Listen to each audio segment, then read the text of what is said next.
so you'll kind of memorize it. But the Board of Aldermen meetings are to conduct city business. The city has allowed comments from residents appropriately under public comment. A reminder that any citizen wanting to participate in the public comment section must sign a public request card that has stated a 3-minute time limit and has been given to the clerk within the appropriate time frame. When a citizen's name is recognized, he may come to the podium and must state his name with the proper spelling and address. The 3-minute time frame needs to be respectfully followed. When more than one citizen is present to express opinions on the same subject matter, it is recommended that participants designate a spokesperson to represent the group. When an opposing opinion is present, then the same would be expected from the opposing side. The chair will respectively remind the citizens when the 3 minutes is up. Once a citizen has spoken, unless the chair recognizes him to return to the podium, all comments are to cease. A total of 21 minutes will be designated for public comment. Open forum comments from the general public are not allowed. If this procedure is not followed, the chair will ask that the citizen be removed. We encourage all citizens to contact your alderman to help with any concerns. Thank you. And I am going to say this, I moved the citizens' comment to the end because I think it's, as a city, it's sort of rude of us to have people come in and do business with us and have them wait for an hour and a half. I like for them to be able to get their business done before a citizen's comment. So that's why I did it. It's not for any other reason. All right, we're going to call the meeting to order. We're going to stand, say the Pledge of Allegiance, and then I'll say a short prayer if you'd like this to remain standing. I pledge allegiance to the flag of the United States of America and to the republic for which it stands, one nation under God, indivisible, with liberty and justice for all. Father, I thank you for wisdom tonight. We thank you that our words will be pleasing to you and that you'll guide and direct our business. In Jesus' name we pray. Amen.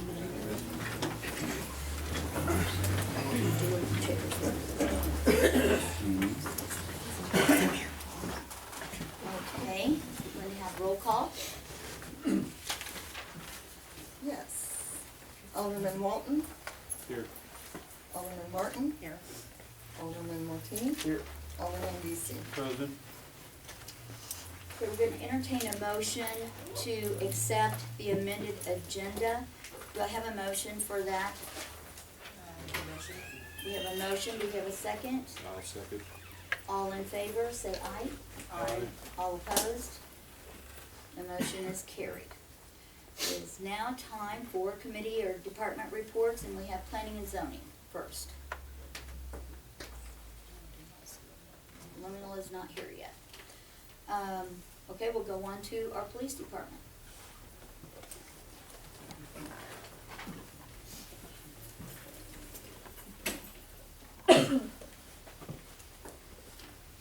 Good evening. I hope everybody's still got their 2016 annual police report.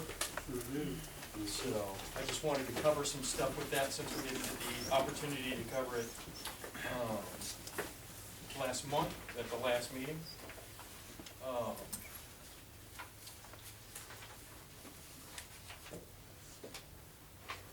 Our first annual report was presented to the City of Garden City in 2004. That would have been my first complete year as Chief of Police. Moving on to 2016, I think this is probably the most comprehensive report that you've received, covering a lot of areas that are hot topics today.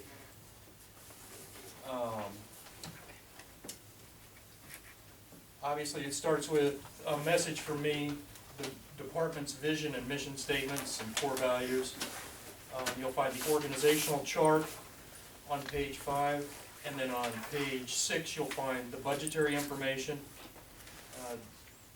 demographics information on pages 7 and 8 for commissioned personnel and non-commissioned personnel, information on professional standards and internal investigations,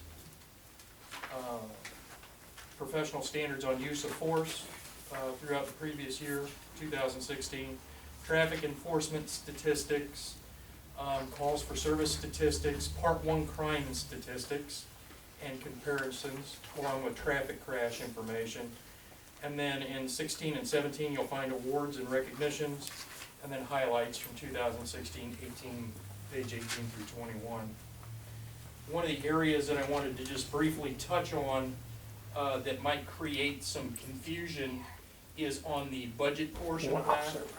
And I just want everybody to be aware that when they see that budget total, the Garden City Police Department's annual operating budget right now is about $233,000. This budget snapshot incorporates two different fiscal years. So it's actually 2016 to 2017 fiscal years since the reports given on or before April 1st. So it's actually two fiscal years. So that's going to kind of skew those numbers a bit and make it look like the budget's larger than it actually is. Another area of emphasis I wanted to touch on was in the demographics section on page 7. And I just kind of wanted to reiterate the point that we've actually had a 40% turnover rate at the Garden City Police Department, and all of those officers have left for higher paying jobs. We're starting a police officer out right now at $12 an hour, which for a family of 4 is below the national poverty level. So this is an issue that we probably need to address. I've heard some hubbub in the background questioning as to whether the police department's ever brought these issues to the attention of the council, and a lot of finger pointing as to why these issues haven't been taken care of. So I brought along a copy of my 2004 police report, which was completed, annual report, which was completed after my first year. And I think Alderman Walton was here at that time. And under note 1A and 2A, I stated a considerable amount of time, money, and effort and experience have been squandered due to employee turnover in the past. This has hampered the department's ability to effectively combat crime, implement community-based programs, and ensure the safety of its citizens and property. In addition, additional downside to the high employee turnover rate is a significant increase in potential civil liability. In addition to this, also proven to have a direct and adverse effect on the community's familiarity and confidence in the police department, along with hampering relations with surrounding agencies. This forces the department to be in a constant training and familiarization mode. Once an employee becomes familiar with the community, its citizens, and department activities, they move on. Not only does it affect the community and the police department, it reflects poorly on the city as a whole. Then note 2A in that same report, a considerable amount of time and taxpayers' money have been invested in equipping and training. I believe it's imperative that we immediately examine the methods to more effectively prevent this or protect this investment. So for all of those people who were concerned that this is an issue that has gone unnoticed, it's been brought up in every department report since 2004. So something to look at. A 40% turnover rate is difficult. Now, this is not an issue that's impacting Garden City individually. This is a issue that's impacting law enforcement nationwide. We're seeing a dramatic reduction right now, especially after coming off of a year with a record number of police officers killed in the line of duty. 149 last year. We're at 25% higher law enforcement officers killed in the line of duty this year. We're seeing a dramatic reduction in people applying for police academy positions. We're seeing a dramatic reduction in people applying for police positions. So this is an issue that we need to look at strategically and determine what we want to do to tackle this issue for our community. With that in mind, another section that, actually I'll back up a little bit, another section I wanted to draw some attention to was the Part 1 and Part 2 crime section.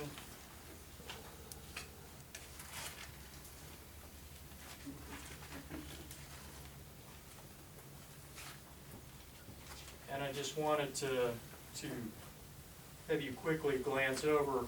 I've got the January 15 to December 15 Part 1 crime statistics in there, and the January 16 to December 16 Part 1 crime statistics in there. And the sections that I wanted to draw your attention to were the last two columns in each blue block. And that's clearance rates And then right next to it is the percentage of national average on clearance rates. And for aggravated assaults, our clearance rate was 100%. The national average in clearing for aggravated assaults nationwide is 58%. For burglaries, our clearance rate was 23%, the national average is 13%.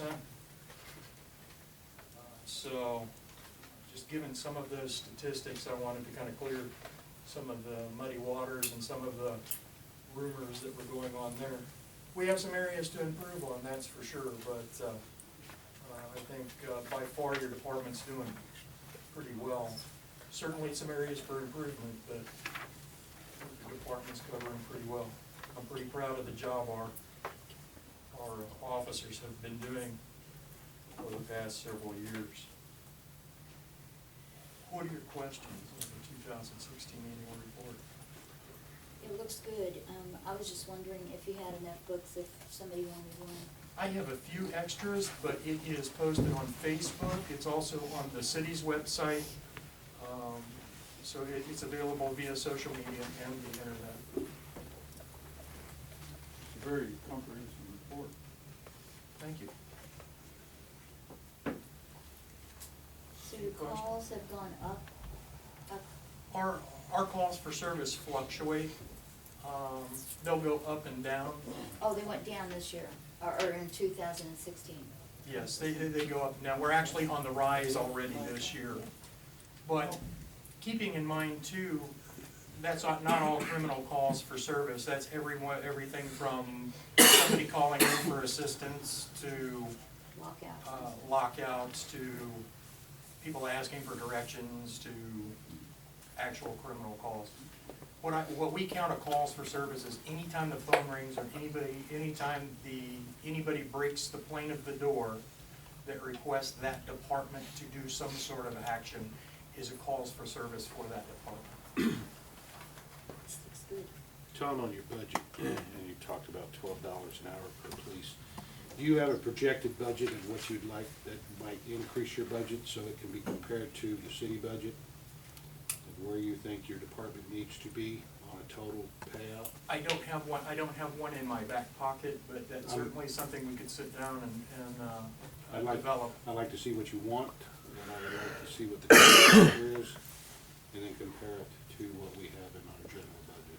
I think the biggest discrepancy we have right now just budgetarily and what's really hindering the department from being able to recruit or retain applicants, and retain is really my emphasis because we spend a tremendous amount of money training officers. And we'll just look at Officer Matthews, for example. We sent him to CIT training, so there's a week that we paid for him to be at CIT training.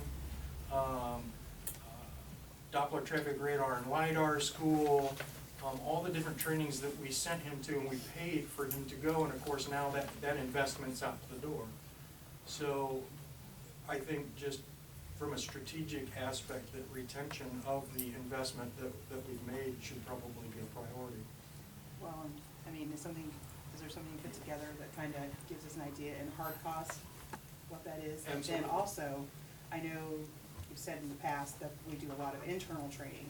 Yes. But obviously, someone has to do that training, so what is that time lost for the officer that's actually doing the training when they can be on duty? Absolutely. So, I mean, if you can give us kind of an idea of what we're losing there. Well, and certainly, and then through the hiring process. Yes. The Is it- application process, the interview process, all that as well, because you're paying people to perform those functions as well. So- Is it feasible that when you hire an officer, if you change the rate of pay, that you can contractually put him under contract? That You know, there's. Because we're paying for the education, we're paying for the training, but also if you sweeten the pie a little bit, can you give them, like some corporations say, look, we're gonna provide you all this, but you're gonna sign a contract that you're gonna stay with us 4 years, or if you leave, you have to reimburse us your money back. That would probably be an excellent question for our city counselor. I know that other agencies have attempted that, and then of course, attempting to enforce that has been a whole different story, but I'm sure our city council, that's something that our city counselor could discuss, but I haven't seen those being quite effective where they've been applied before.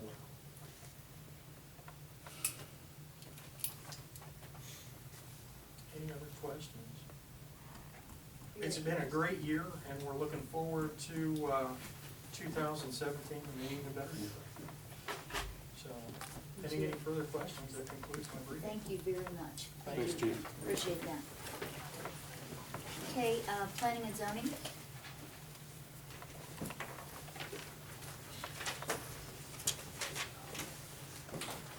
Good evening, everyone. I'm going to, it's been a little while since I've presented to the board, so I'm gonna go back just a little bit to like January minutes. I don't remember for sure what meeting minutes do you guys have? March. March, okay. So, and there's a couple of faces up here too, so, back in January, in our meeting, we'd invited Matt Killian from MoDOT to come down and sit in our, meeting and kind of discuss.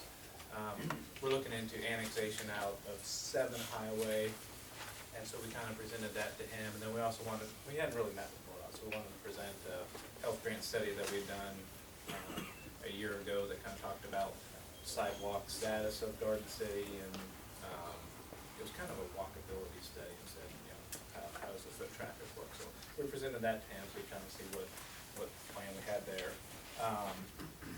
Bill Brown from the Cass County Economic Development Group, he was also there, so we presented that information to him. And so that was just kind of a good discussion we had with those representatives. So let's see, at that meeting we had motion to annex in that chunk of 7 Highway. Since then, we've had some discussion of, hey, let's look at other areas in the city. And the thought was that, okay, we'll look at state routes only, and this is only the state route.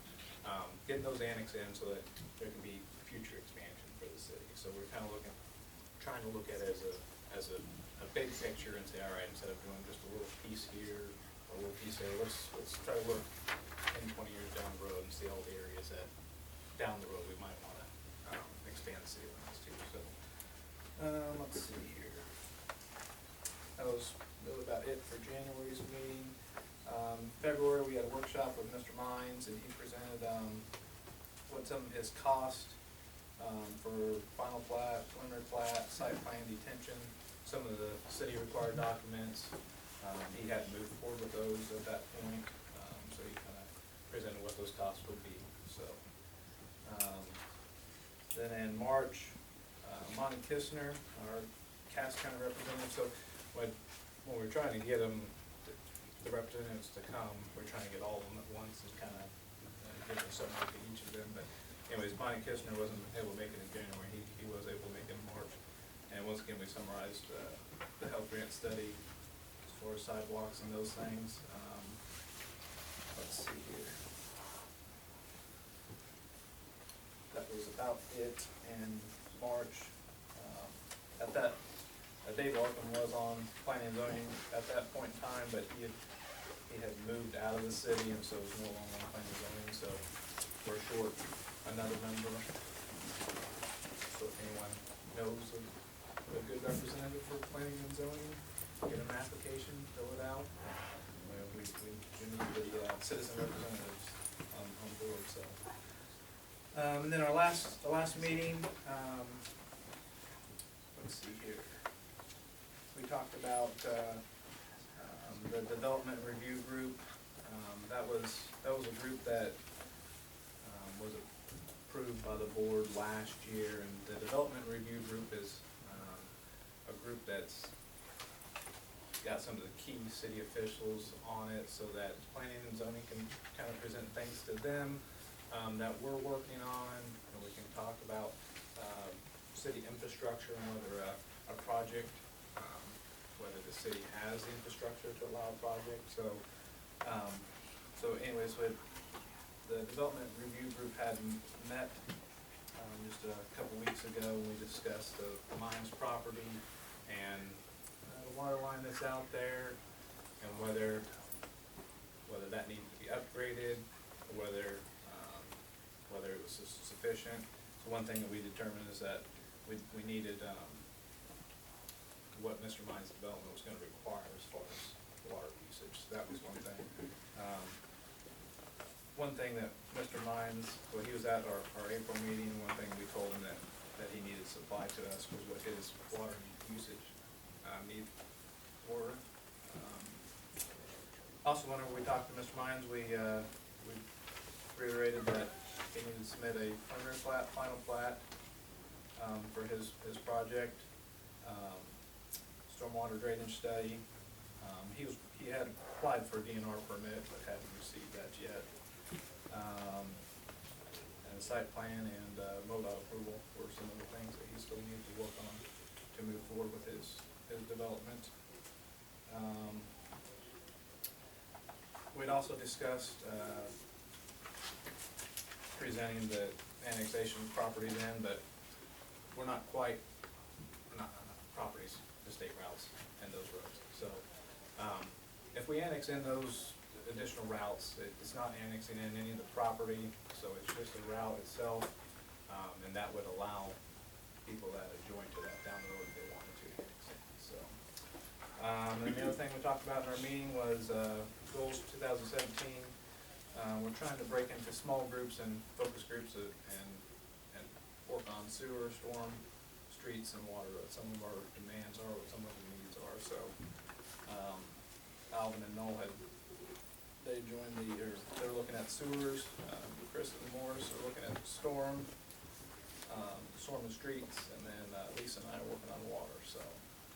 I think that's pretty well summarizes where we're at as of right now. One other thing, that development review group meeting, the mayor was in on that. I put together a packet of really the last year and a half's meeting minutes and kind of some of the things that have happened with the Mr. Mine's development out there, 299. I tried to bring the mayor up to speed on that whole project status, so I thought it was critical that you kind of know the submittals and the stages that we're at, so. I think that's all I had. Do you guys have any questions, or go ahead? Didn't you want him to, give you permission to seek legal counsel to move forward with annexation? So, I'm not gonna ask for that tonight. So, Okay, so that was on the but agenda. that is something good to, go ahead and talk about. As we look at expanding, considering annexing in other, routes. We wanted to ask the board if we could, get advice from an attorney. So if we expand out, how does water affect, sewer affect, cause, as we expand out, especially if there's a water district and the water district has a sewer district, we'll need some guidance and some advice on, from our attorney, how, things to consider, really, hey, what should we really look at, how should we consider some of these things, so, before we annex it in, so we'd like to do that, and then, once we've got advice from the attorney down the road, we'd also, like to recommend to our engineering group to look at that a little bit and see if they can give us some advice, but those are things that we're not quite ready to ask for that approval yet, but it's something down the road we wanted to. One thing that would be good for the board, if you could, I know budget's a tough thing with the city. It's really, we're really stretched. But if you could give planning and zoning a recommendation on annually how much budget we have to kind of work on, developing things, documents and things that we need for the city. A guideline for us to say, all right, we got $500 or we got $1,000, or, gives us an idea of, hey, how, what can we utilize, and. So you want it worked into the budget, am I understanding? You That would want- be great. I mean, if there's nothing there, There's then, nothing. But, then are yeah, you but- formally asking that? Cause I need to insert that in minutes if you are. If- Yes, if you could look at that, because on an annual basis, that would just really help us, to know, say, hey, this is what you can utilize to get documents and things that the city needs, so. Can you do a fundraiser? Yes, a spaghetti dinner. Hey, let me, back to Mr. Mike, has he presented any of the final plats, that like detention, anything? No, so any- in the anything? workshop that we had in, February, he presented what his costs were, and I'd asked him if he had worked on, getting any of those as of yet, and no, he had not, so. Did he give a time frame when he might? No, I didn't ask for a time frame. He said he had some of them, not all of them. He had some. So, Is, And what he did have, he didn't bring, so we don't know what he has and what he doesn't. does he have to turn those all in at once, or can he turn them in as he gets those? well, so to help speed along the process, we told him that he could submit the preliminary plat, final plat consecutively, because he's wanting to do just a simple, development. He's wanting to, just have the one piece of property and build on that. Right now, and the reason we're requiring the preliminary plat, final plat is because it's a couple different pieces of property. One was annexed in, and so to clean that all up, we wanted to have a preliminary plat, final plat. And that way down the road, the next person that buys it, it just cleans that all up for them. When he originally presented this, we were really looking for him to, break it out and subdivide it and break up the pieces of property so that he could, sell those and development could happen. But, right now, he'd given us a letter a while back, said, hey, I'm not gonna, He has no indication I'm of not gonna breaking do it a up at this subdivision. point? Okay. he said, I just wanna build on my piece of property, and said, okay, these are the things you need to get us, so that. So basically, he's looking just to try to get his building Correct. and, Right now, and for his Yeah.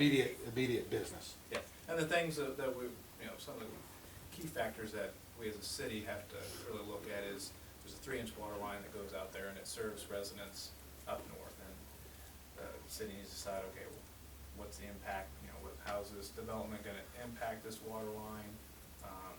So that's other key factors that we really need to look at. Is he gonna supply you with what his anticipation that water consumption will be? That's what we had asked him, at the last meeting, I asked him to, present to the city what your development will require for water usage gallons per minute. So, and that includes what your daily usage, but also whatever your fire suppression needs will be. So that's key factors that he needs to consider and let the city know. So that the city really ultimately needs to decide, okay, if he's gonna develop here, what is his usage or his needs? And if we can't supply it, then that's something we have to decide. Other information, so I met with, I went up to the city of Harrisonville, because I was trying to get more information from other cities and find out, hey, what do you guys require for plastics plants or things like that to be built? And I was able to meet with Ted Martin, their engineer, and actually their inspector stopped in for just a little bit too. And their inspector had been at Pleasant Hill whenever a plastics plant had gone in. And up there, they had a problem, or an area, I don't know exactly where it was, but they're having a tough time getting enough water line, or water flow for that. And he said, well, they worked with them, and he had to build segregated areas with 3-hour firewalls, but he really had to break it up. So that was something that, one way that they approached it at Pleasant Hill. Now in Harrisonville, they have just built, or have plastics plants currently going in, and to get the necessary fire flows there, they're in the water district where the plant was being built at, and the water district could not supply the fire flow, but the city could. So they actually built, the plastics plant built a water line to connect to the city, and they had a contract that said, this is for fire suppression only, the everyday usage is gonna come from the water district. So that's how they had handled that development there in Harrisonville, so. But we have no idea what fire suppression pressure he's gonna need at this point, or. No, I mean, until he submits us gallons per minute usage, what is required. Does he use water with his machines? Is his Very little, machines very little, so. Okay, so they're not like an extrusion cooling? They do have cooling in them, but, so he has a tank off the side that all the water's Like a stored water in, cooler, and it like the cools, water- so it pumps through, so like, it's like Recycles the it's like a water. pool. Once you fill it up, his needs are not much more other than flushing the toilets and sink, Okay. you know, so his everyday needs aren't that demanding, it's just really. So it's not gonna draw demand on our water supply. No, not Okay. as for an everyday need, it's more the fire suppression that would be, is that kind of the kicker. Is this gonna be a working plant or a storage facility, or something in between there? So the preliminary drawings that he has submitted didn't have a floor plan. It didn't lay out exactly what all his usage was gonna be. And so my understanding is that it's gonna be a mixed use. It's gonna be, some blow mold machines and, or, I may not be saying it right, some machinery, and then some storage too. So, I mean, as a product, because some of what his issue is right now is he's got a building, or he's got several buildings, but he has to transport it through 3 different buildings with different elevations, and if anybody knows working with a forklift, elevations are not very safe going up and down, because, they just don't handle those transitions. So his goal here was to have a nice, big, open place for production, so he can have his production, have his storage, and, or have his, his product, and his product to get delivered wherever it goes, so.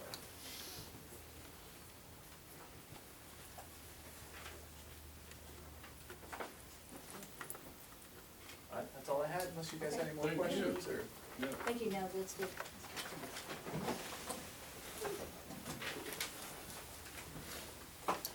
Okay, Public Works Department?